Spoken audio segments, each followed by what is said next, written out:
Hello, and thank you so much for joining us. My name is Kerry Thomas. I'm one of the editors at Tortoise. And thank you for coming to, I think most of you know the drill by now, this is our regular chance once a week to, rather than talking about a single subject, to stomp around and think our way through some of the things that are in the news. Here we are, of course, at the height of what we used to call the silly season, when newspapers were full of daft stuff because there was no news around. Turns out it's more of a sort of sorry season this year, the sort of parade of apologies from education secretaries in London, in Edinburgh, elsewhere, about the turmoil, the sort of chaos in the exam system. I think we're certainly going to want to touch on that. But before we get to that, the usual bits of housekeeping. You will see somewhere down the bottom of your screen there a tab that says participants, which matters because the point of this really is, although there are some Tortoise journalists in the room, we do want to hear as much from people in the room as we can. So the way to do that, a couple of ways really. If you click on that participants chat, it will bring up a sidebar on your screen there. Underneath the list of names, you'll see a little tab that says raise hand. If you click on that, it'll put up a blue digital hand. That will bring you to my attention and I will bring you into the conversation. The other way to contribute is through and with my wonderful colleague James Wilson, who is moderating the chat today. And there'll be a lively stream of chat, but do bear in mind, it's not entirely risk-free. If you want to avoid being dragged into the conversation, we are going to keep our eyes open on the chat to spot clever things being said, smart observations. So we may well pull you out of that and into the conversation as well. So I think there's a few things we might want to talk about this week. On the A-level side, I think for me, though again, I'm willing to have my mind change on it. But for me, it's not so much the politics, it's the policy side of it that I think is really interesting. Not least because I think it's too soon to know how big a political problem this will be for the government. It's August, like I say, so there'll be some people who aren't fully paying attention.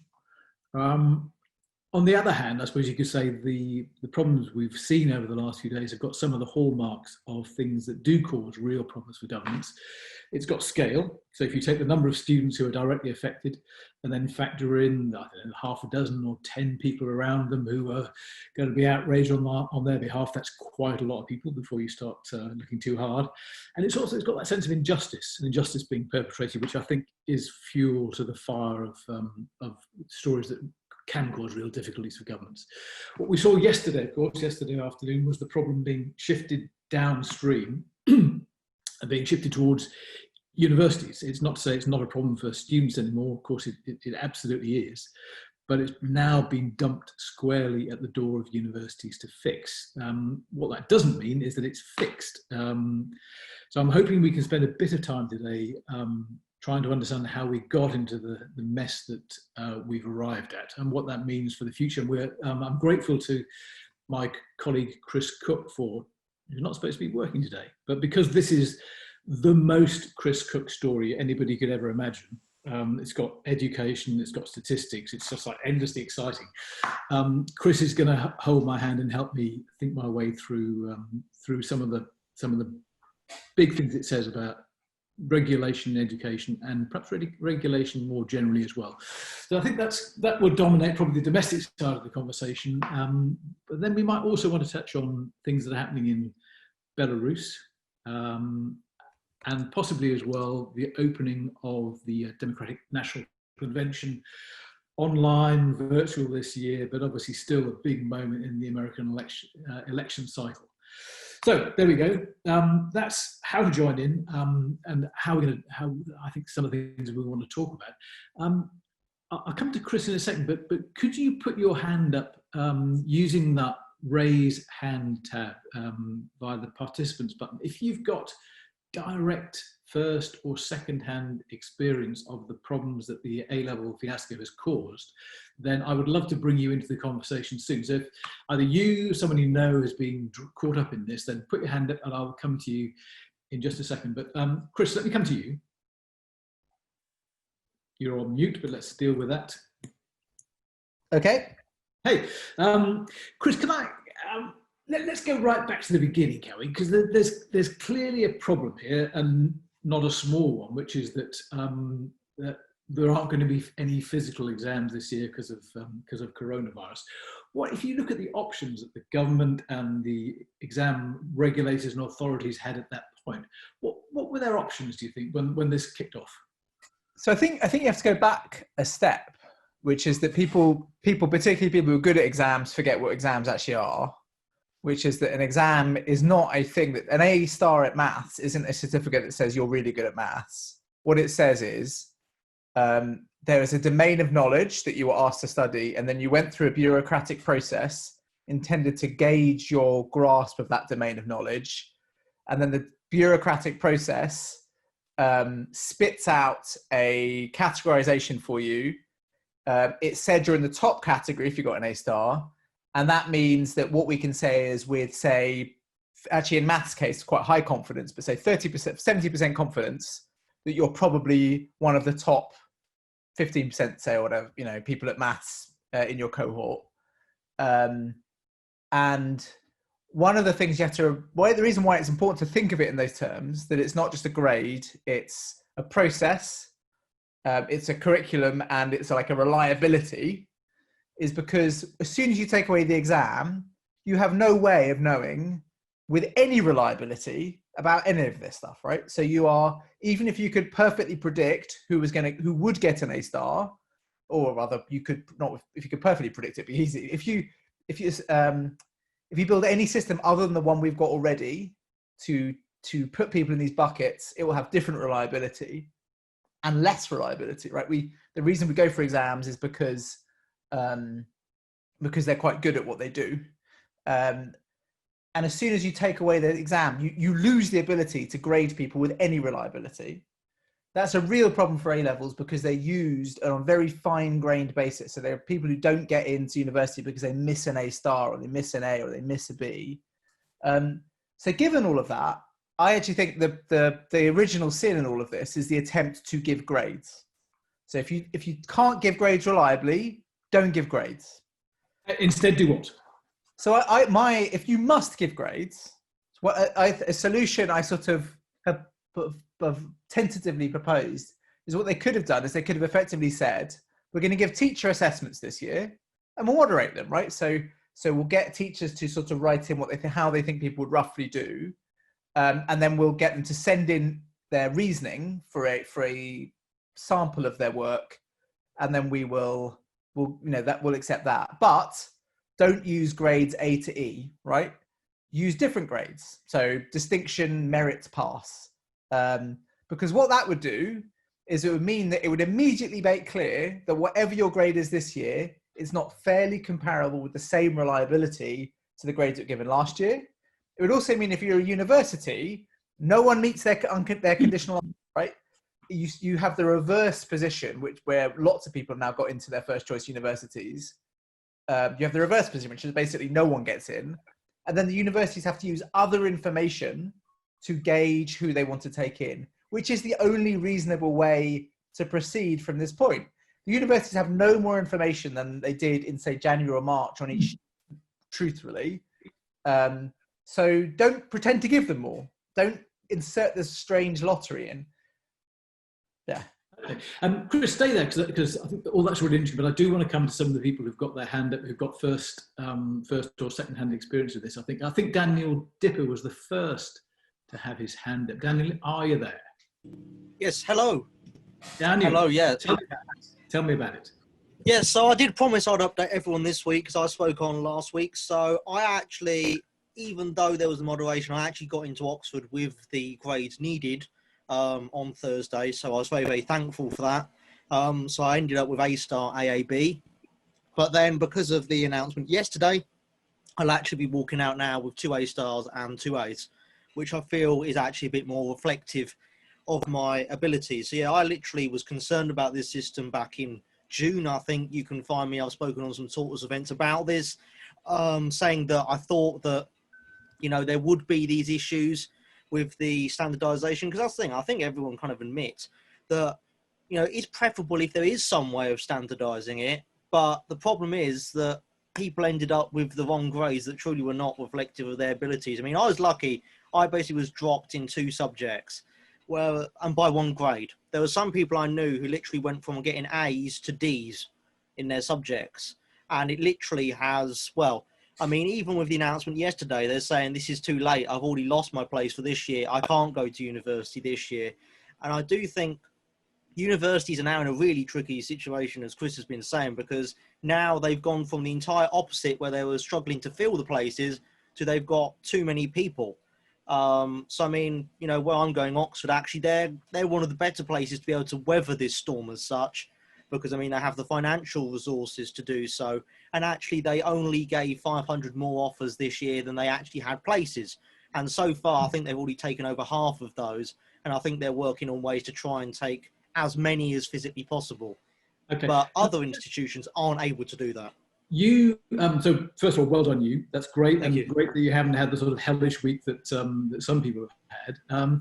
You mentioned that friends of yours have had a more difficult time. What are some of their stories? Maybe if you can think of one that you could tell us that illustrates the problems. Yes, I mean, there's actually some people from my school who've been on the BBC to speak about this. I mean, there's quite a few. I think the people who've been hardest hit, to be honest, are those in the sciences, because in the humanities, they're sort of a bit more flexible.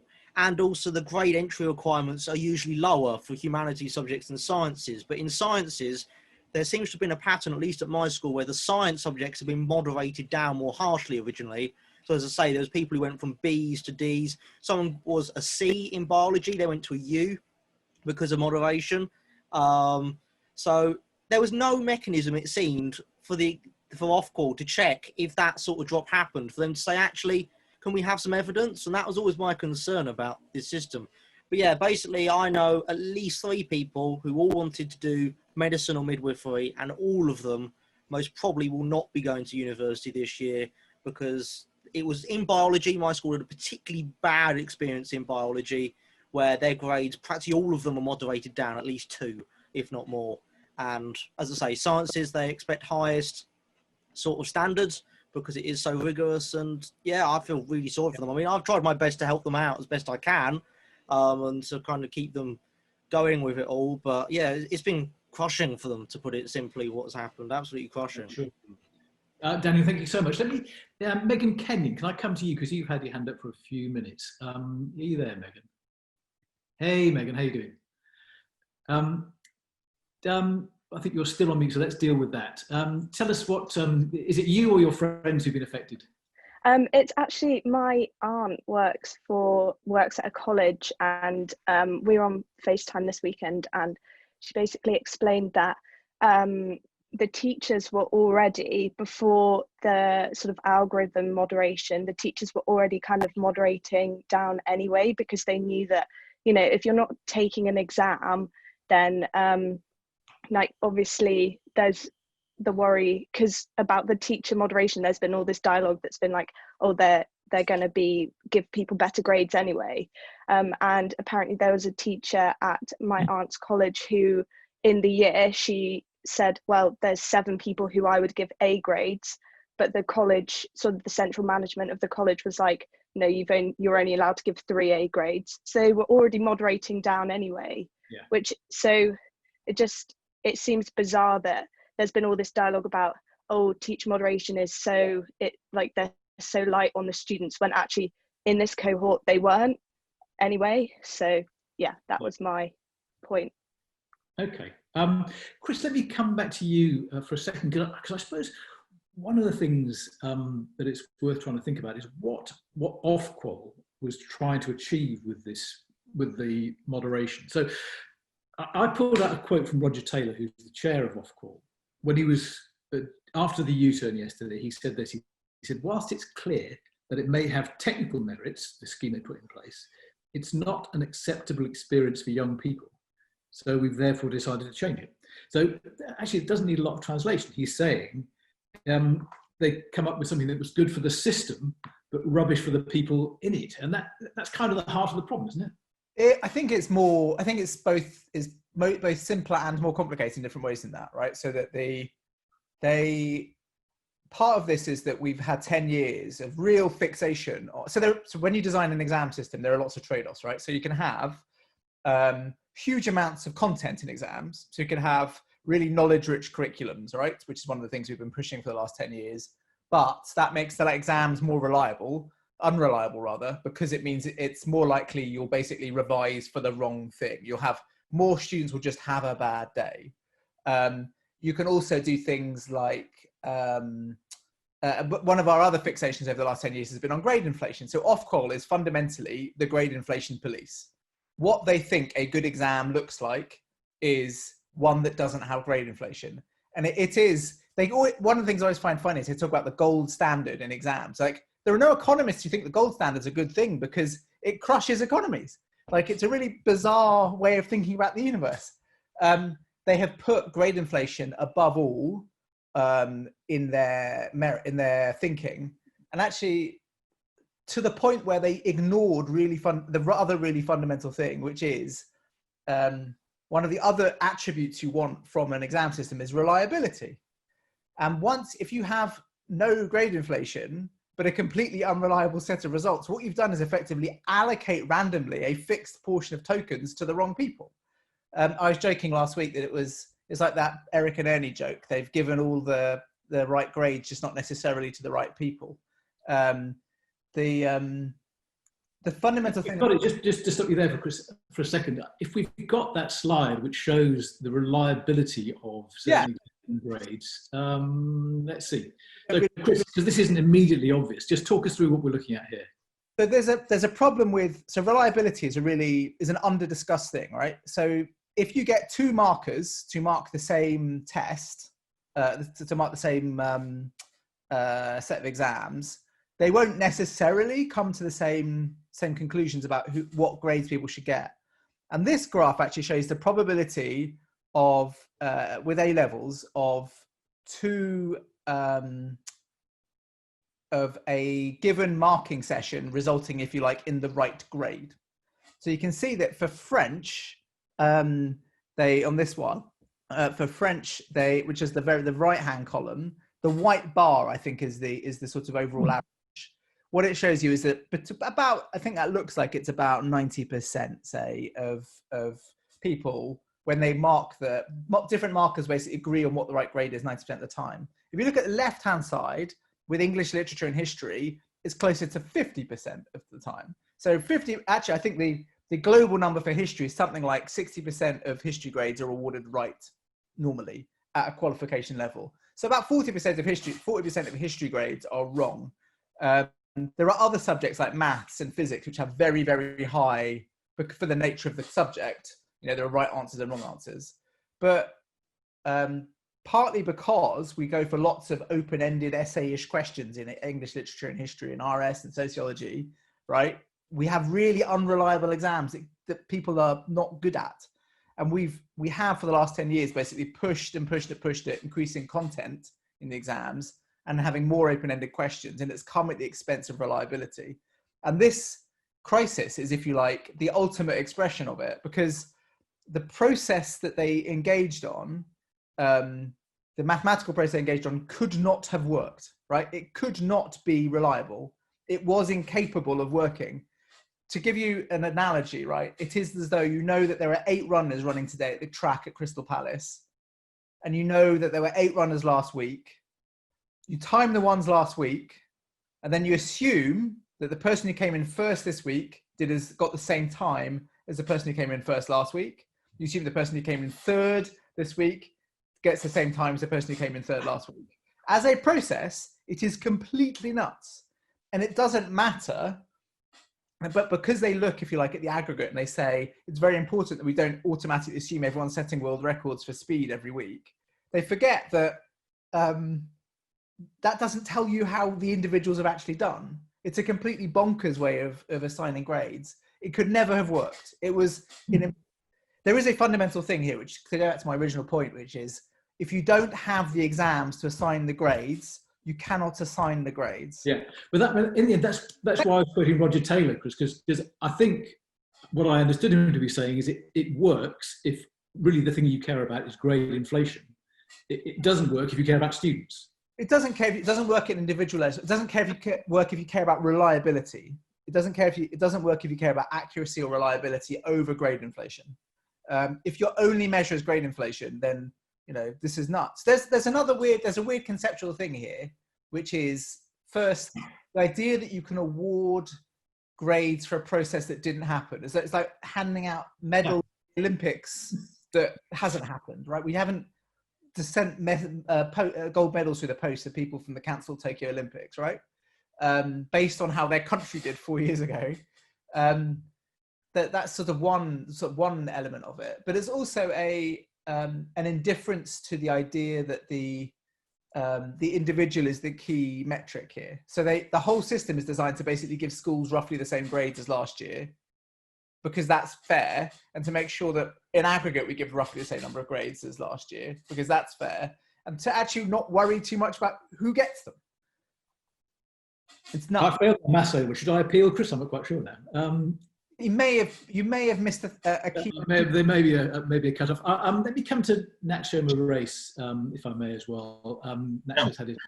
Thank you. But you also say, before I come to you, Nacho, just if there are people in the room who are working in universities, then I think, because that is where the problem is now heading at speed, we would love to hear from you as well. But while we're figuring out if we've got any of them, Nacho, what's on your mind? Yeah, well, I'm, as you say, too old to have been involved in the A levels, and also don't have kids that I know that have been on the A levels. But my friend Curtis, Perfect Ford, has made a lot of noise, so I have been following, thanks to him, all this thing. I remember when you talk about great inflation, I remember something that used to happen when I was a university student, a high school student in northern Spain. First, we did have an algorithm that it is either you passed or you ended in the coal mine. But secondly, more in the great inflation, things that universities used to have 5% of the slots for people who had gone through vocational training. So things that there was a lot of competition for those slots. So the things that vocational training schools started giving everyone the top mark. So things that you ended up having like more people with 10 out of 10 than actual slots in the university. So thing is that they decided to grant the positions by age to the oldest people. And yeah, it was all a mess. But I wanted to comment on the political angle. The thing is that we are in month 9 out of 60 of the current administration. So the thing is that public opinion at this point doesn't matter. The thing is that you don't have to make people resign, etc., because this will be water under the bridge in 2024. What I think it makes this differential is that this could be the tuition fees for the Morris administration.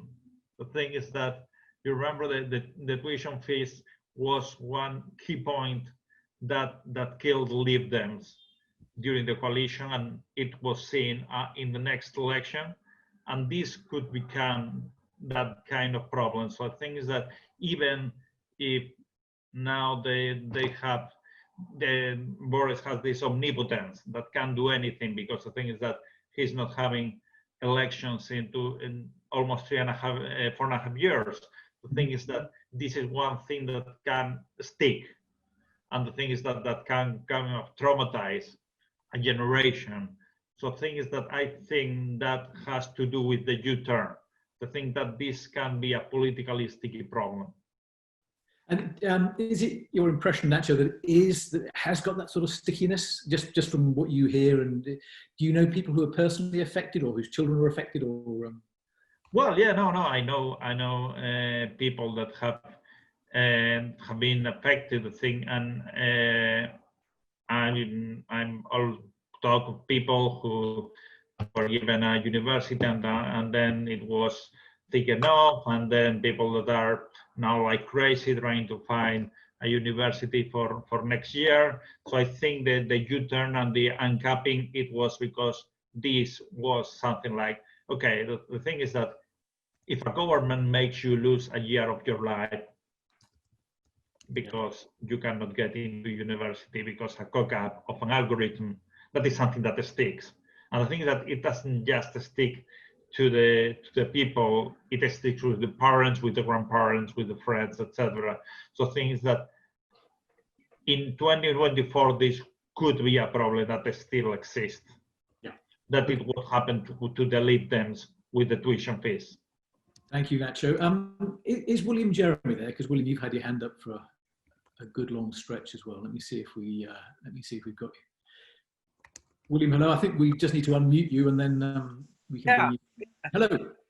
I've been much struck by what Chris has been saying about the emphasis on the mechanisms rather than the fact that all these young people are individuals with extraordinary hopes and expectations, etc. And also how we have a system which seems to swing from under testing, say 10, 15 years ago, to over testing now, and from great debates about how the exam system used to favor those with good memories and can regurgitate things, and then there was the coursework, and now coursework is unfashionable, and somehow we've lost sight of what it is we're trying to do. And the education, the golden thing that happens between, you know, mind to mind and heart to heart, and the alchemy that happens in a classroom or in a small group or in a playground from, you know, 4 to 18 has somehow been completely obscured by what we're doing to ourselves and the rising generation. I wondered what people thought about that. Okay, William, let's see what people have got to say about that. I want to let me pick up on that and come back to Chris for a second as well. And I might just, Claire Montague's been making a point in the chat as well about competence, which is something that was a bit on my mind last week. So Claire, we might try and drag you in if we can too. Chris, this problem has now been moved in a hurry onto universities. What are, I presume they're still in a state of panic at the moment, but again, what are the parameters of what they're dealing with? So I think, so the last week there was already a problem because there was actually quite a lot of grade inflation last week, particularly in private schools, which meant that an unexpectedly large number of people met their offers. So I had heard that UCL was up 1,000 students on a normal intake of about 3,000. So it was heading up to 4,000 last week already, right, before moving to central assessed grades. There are places like, so Exeter, which is notorious as a sort of avaricious growing university, did not enter clearing this year, or if it did, it only entered it briefly, because I think they're already 600 students up. They've hit all their targets. They don't want any more students.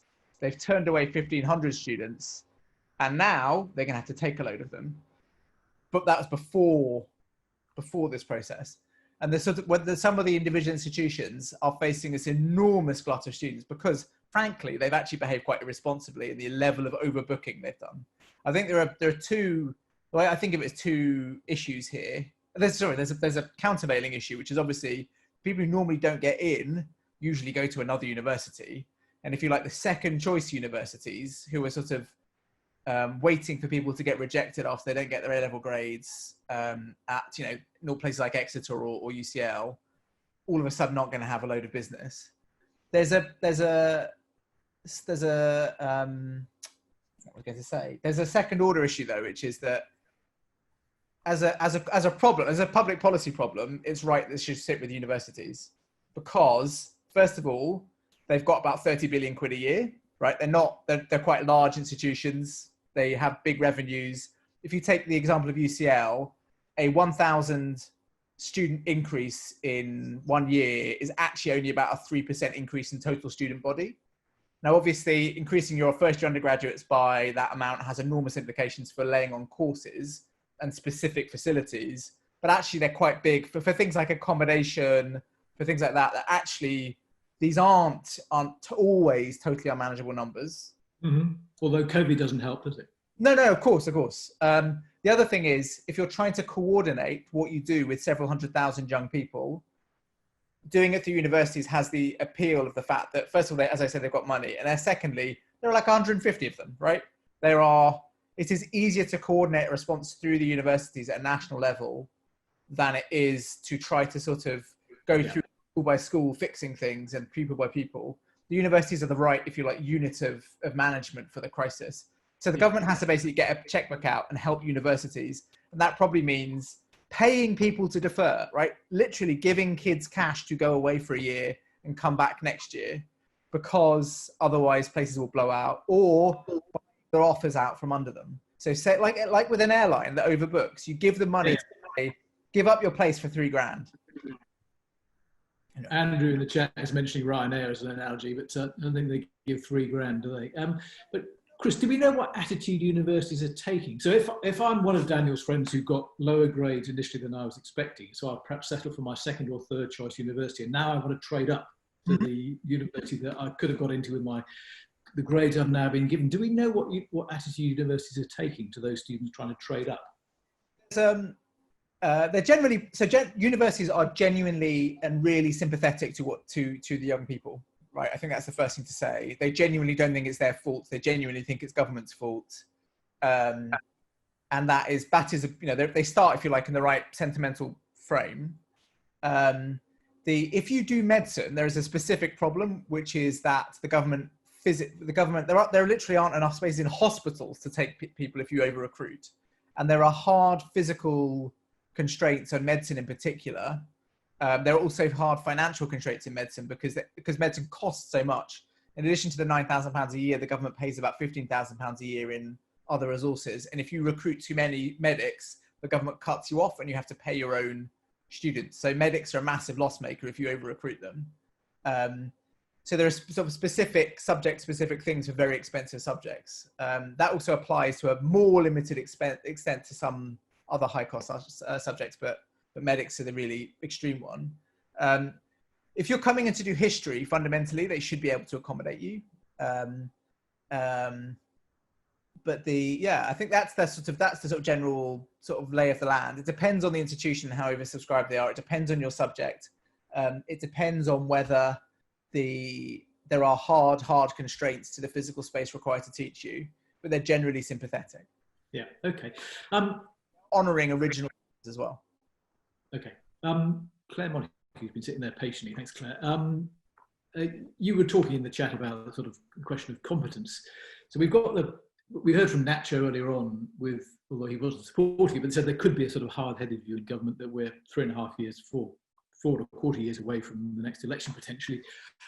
People are going to forget this. What do you think? And I think, you've got some experience of central government yourself, haven't you? So, Yeah, I have. I mean, I think they may well have forgotten about it in 3.5 years' time, and things will have moved on because COVID will have been a bigger deal and other things will have, the caravan does move on. And I think there is something, though, that has changed fundamentally in public life. And I think it started with Theresa May not wanting to let people go because of numbers in Parliament. Well, I mean, it's been coming on for some time about competence and kind of propriety. And I get terribly old gittish about this, but I sort of see the likes of Robert Jenrick after the Richard Desmond stuff, or the last week wasn't just one screw up, it was multiple screw ups. And it was Gavin Williamson announcing things without talking to Ofqual, and Ofqual having to remove their kind of guidance and so on. And I just sort of feel like, at what point do you become accountable for having really, excuse my French, fucked this up? And actually that is what political accountability is about. And there has always been an element in which ministers seek to chuck the blame on unaccountable ALBs and officials. And, I was an advisor in the last Labour government and we were just as guilty of that in our own way. But there comes a point to me at which basic competence throughout COVID has sort of been lost in this government. And this is a really obvious example of something where you kind of knew this was coming. And this was, and actually where at what point does a minister sit there and just say, yeah, okay, hands up, I screwed this up. Either I didn't ask the questions, or my officials didn't ask the right questions, or whatever. Yeah, and I'm such an old git about it, but I just think, where's people I've talked to is that it's more likely that Gavin Williamson hadn't figured out exactly what was coming than that he fully understood it and decided to endorse it. But this has always been a really imperfect art, hasn't it, Claire? That when a minister has to go, there's a sort of size of the fuss measure, which is really imperfect because that depends on time of year, the political party involved, all that kind of stuff. There's no metric for the kind of incompetence that you're trying to find a yardstick for, is there? There's not a solid basis for taking those decisions about when Robert Jenrick should go or when Gavin Williamson should go. No, and I think that's fair, and you're absolutely right. It does depend on political cycle. It depends on your base, the loyalty of the Prime Minister, whether or not people are hanging you out to dry in the media, and so on. I suppose this feels particularly egregious, and I'm absolutely certain it was cock up, not conspiracy, that people didn't ask the right questions and just thought Ofqual was over there doing some stuff. But actually, this has been coming for a very long time. This is not one of those storms. This is poor administration. This is not one of those storms that's come out of the clear blue sky that happens a lot in politics, and particularly during pandemic crises. And there just comes a point at which you just think your whole point of your raison d'etre was to manage this throughout your period of the last, I mean, there were also endless sort of issues about not engaging the teaching unions, who are, by the way, pains in the ass, but nonetheless not engaging the teaching unions and so on earlier on. There is form here, but that's just not being a very good education secretary. I think there is something fundamentally different from having had a good 6 months to oversee a system that affects thousands and thousands of people. And I suppose it's analogous to some of the sort of mass computer failures or something like that we had in previous days as well. It just sort of feels to me like, don't you just stick your hands up for it? I mean, obviously they haven't done it in Scotland either, so, and this is just me being a bit of an old git, but it's like not entirely clear where your kind of threshold for competence, at what point, how bad does it get before someone just says, yeah, I oversaw a department that administered this badly and I am accountable for it. I agree with you in principle. I mean, I think it does seem that Robert Jenrick is beyond a boundary that we would have understood as being normal some years ago. So, and Gavin Williamson too, probably. I want to come to Andrew Girdwood in a second, because Andrew, you've had your hand up for a while, but let me come back to Chris as well, because there's something else I've been thinking about, which is really what this says about regulation in general and how fit for purpose it is for the world we're in and the one we're heading into. So, a number of people have mentioned in the chat, and Claire mentioned it.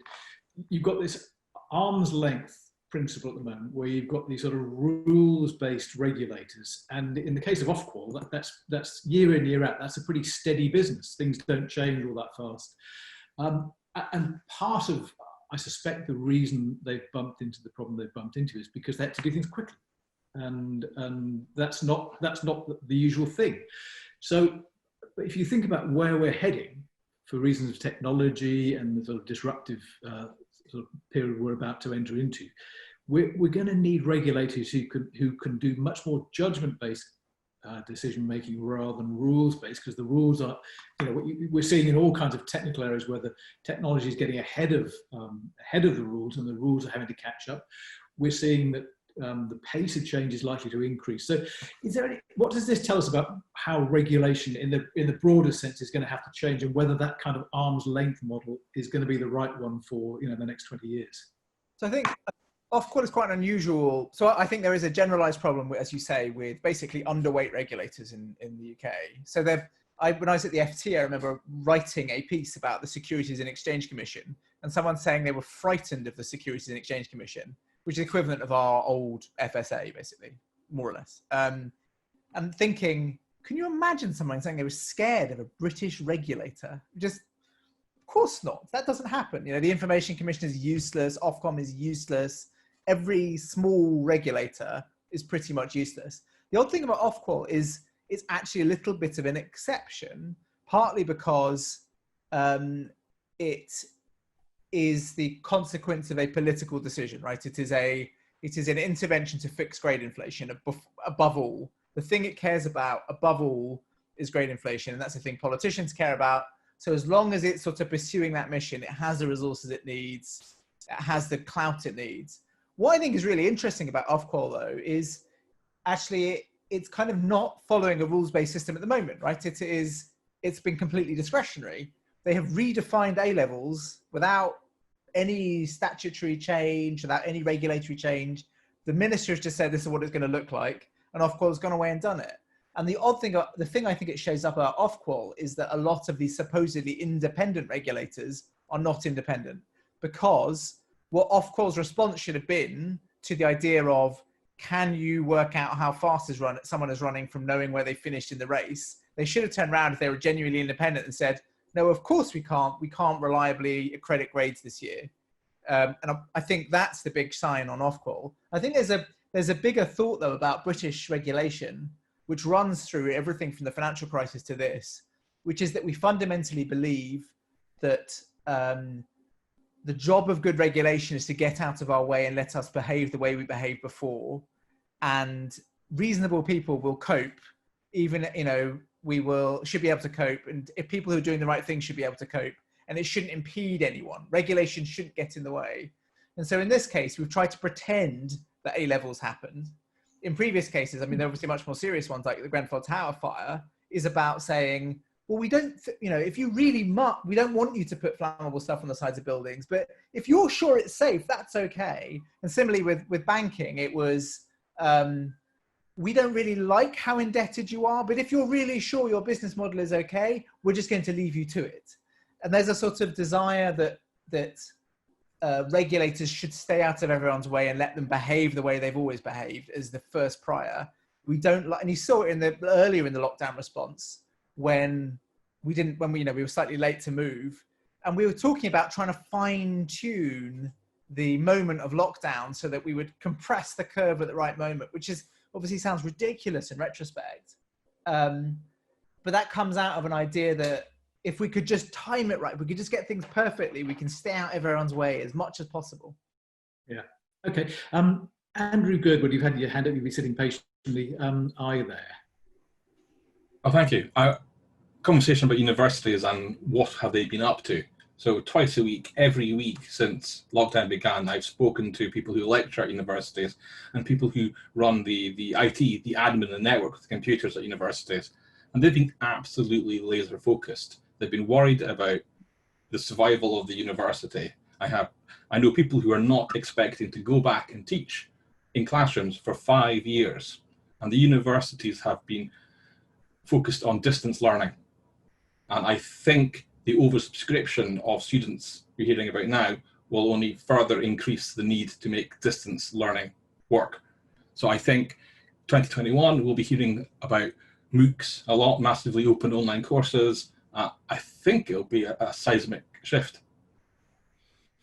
And this will play into it because it will increase the pressure in the system, and the universities will have to respond in some way. Yeah. Yeah. Okay. Phoebe Davis, are you out there? Because you've been very active in the chat. I'm afraid you've come to my attention. I think one of the many things you were worrying about was the kind of long-term effect of this on the sort of cohort of students. What are you thinking? So I'm just finishing off my master's up at Sheffield. So I've just done the tail end of the kind of online learning, and I was at Exeter. So the comments from Chris about how they were kind of managing the structures and the resources. I studied English, but none of my lectures were in the English building. They were in alternative buildings wherever they could kind of find space. They'd have these huge rooms that they blocked off into 6 different rooms. So hearing that they're kind of increasing numbers, I can't see how that's going to work long term. I can't see how any of those buildings would ever cope with, distance learning. That's not going to be possible. And also we were kind of talking about international students. That's a huge resource at Sheffield, is a huge resource at Exeter. There's people that are not coming back. I think that whole dynamic has changed, and lecturers I know are really struggling. Like, they don't really know how they're going to deal with that. My own master's tutor, he handles a class of 25, and he was struggling to kind of keep up with it. from, internet problems to just like the basics of running the course. So yeah, I'm just fearful. I've got a 13-year-old sister and I'm worried about her coming into the system in 5 years, I think. Gosh, that's a long way away. Yeah. Okay, Phoebe, thank you. Let me just take my cue from you and come back to Chris before we move on to something else. Because Phoebe mentioned master's courses there, Chris. And of course, one of the other uncertainties hanging over universities is how many graduate students are going to turn up this year, how many foreign students are going to turn up this year. Mm-hmm. And that will obviously affect the accommodation they have, the availability of courses and so on. Do we know what's happening on that international front, or with the propensity of students to take up the places they've been offered? So I think right now, so the way that international students work is that they can hold a place until very late, and then they can make a call at the last minute, and that really reflects the fact that they might not get visas, or they have a slightly more complicated life living in another country. So universities have to be quite forbearing about their right to turn down a place at the last minute, and so they're holding on to their places at the moment. At the moment, actually, lots of institutions have told me that they're up. Again, I think Exeter is one of the places that's expecting to be up on international students. So there is a real possibility that there'll be places that are seeing a crowd. A place like UCL will see a crowd of this enormous crowd of undergraduates plus an enormous crowd of postgraduates at the same time. It's also possible though that we'll get very localized swing. So it might be that, for example, the higher tariff universities, so the more prestigious ones, I think is what we normally call them in the press, are okay, but people decide they're not going to go to the more mid-tier places. It might be that there'll be localized lockdowns, places like, say, Manchester has another lockdown. Will people be willing to travel from Shanghai to live for a year in Manchester if the bars aren't open, right? Yeah. But we have to sort of wait and see how some of that stuff plays out. So they're still operating in total uncertainty. And it's possible as well, Chris. It must be possible. I mean, the reason the cap on numbers was introduced this year was to stop some universities robbing students from others, wasn't it? It was to stop some universities prospering at the expense of others.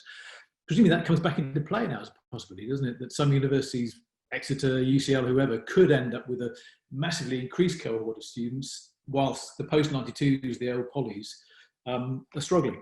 Yeah, and it could end up with some really strange effects. So so the government modelling assumes 40% of overseas students will not turn up because of can you get a flight at this point from big chunks of China or India to the UK?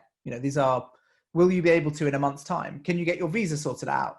What happens with things like sometimes you need an English language qualification to get your visa sorted out, and people haven't been able to get those. So we still just don't know how all of that stuff is sort of fitting together. It's possible that you'll end up with situations like, so you can imagine a scenario where say UCL ends up, 1,500 undergraduates up, but it loses 5,000 postgraduates. So it's massively down on cash, because the fundamental thing is that the overseas students bring in a lot more money and effectively subsidize the rest of the university. So the university will both be full of students and out of cash.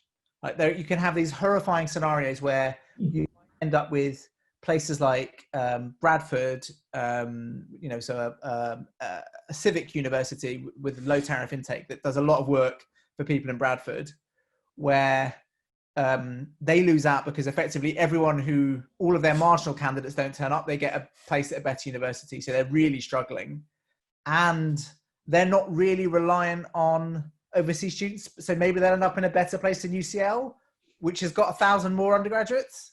Like, it's not actually totally clear who the winners and losers are going to be sort of in relative terms from this. Situations where, research institutions are really reliant on overseas students to pay the bills. And if they don't turn up, it doesn't matter how many loss-making undergraduates you can get. You can't make up for the lack of overseas students by taking more loss-making home students. Yeah. Oxford University, of its total funding, 8% is undergraduate. That's how reliant is on. I think Oxford and Cambridge have a particular role in all of this because they're between them £1.3 billion of cash on hand, and they've overoffered by about between them about 1,200 students. I really don't believe it's not possible for them to take this stuff. And they're like, you know what? They'll have to make accommodations. They'll have to buy a load of housing. They'll have to do some sort of quite nasty things short term. But they can do it. They are literally just cash machines. The Oxford University Press, were it an institution on its own, would be the 6th largest university in the country. They have to stop pretending they are like anyone else. They have to be held to higher standards than everyone else.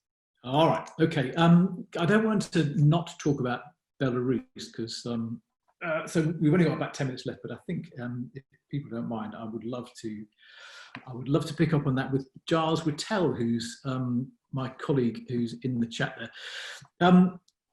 I think, Giles, what I love most about this week was the fact that so here we've got this, post-Soviet state, relatively obviously unreformed compared with a lot of those post-Soviet countries. And the fact that some of this drama played out yesterday at the tractor factory in Minsk just seemed like unbelievably perfect, didn't it? As a sort of sign of the fact that this was such an anomaly these days. We've talked a lot about what role Putin might play. I suppose there's two things that interest me. One of which is what the Belarusians want, what the protesters want, and I guess flowing from that, how that might affect what role Russia and Putin might play in this. So if we take those two things in turn, what Belarus isn't like Ukraine, is that they're not looking to join the EU, they're not looking to join NATO. They're less threatening to Putin as a result? Yeah, that's fair.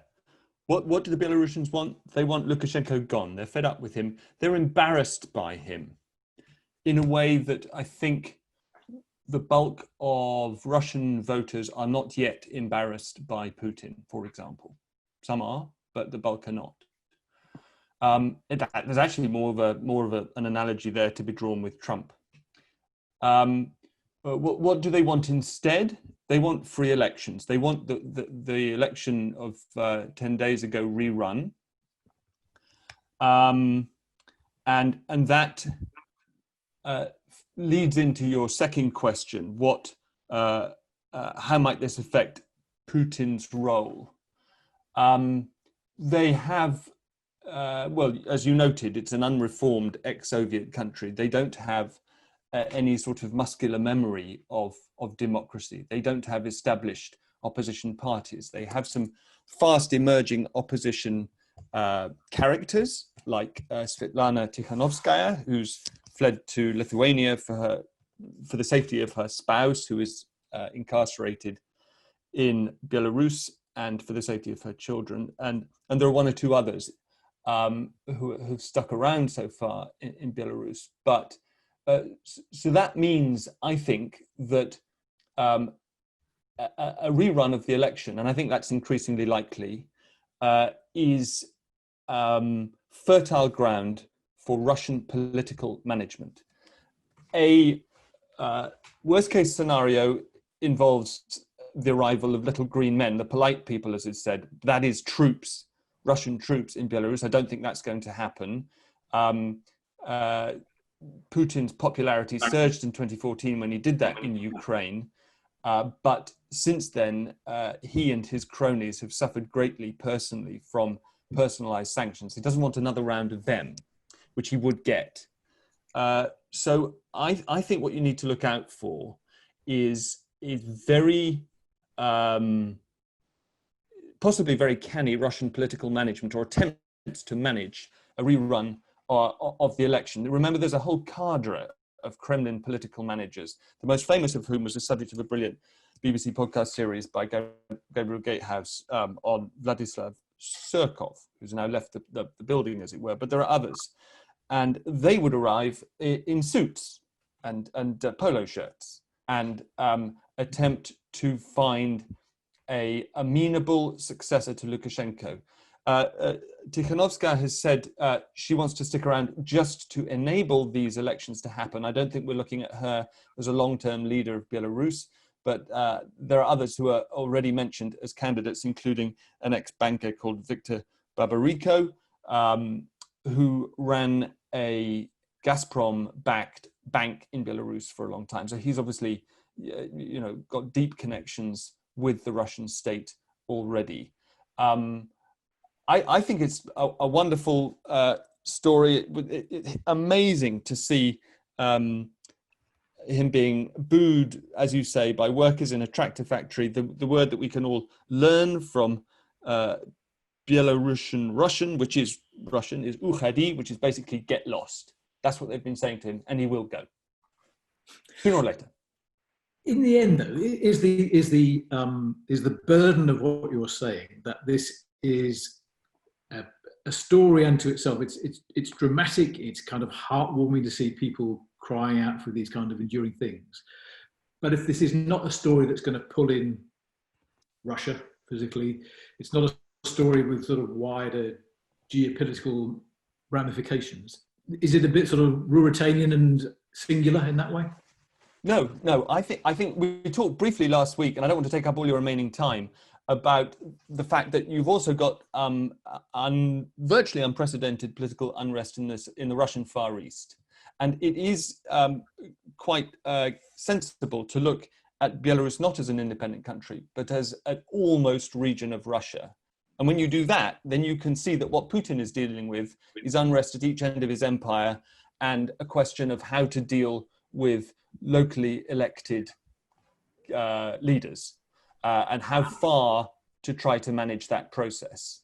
And having been blindsided by the reaction to mismanaging that process in the Far East, he doesn't want to do that in Belarus. But I mean, watch Alexei Navalny and the Russian opposition very carefully, because they're watching this very carefully. Navalny drew attention to that brilliant meme about the distracted boyfriend. I don't know if you've seen it, where the boyfriend is walking with his girlfriend, but he's looking around at an attractive woman who's just gone past. And so the boy is the Russian opposition, the Russian Far East is the girlfriend holding his hand, and the Belarusian opposition is the attractive woman who's just gone past. So the Russian opposition is very distracted by what's going on in Belarus. To that extent, this is possibly contagious, but everybody watching feels that they're still playing a long game. This is not going to be a sort of rapid COVID-style infection. Okay.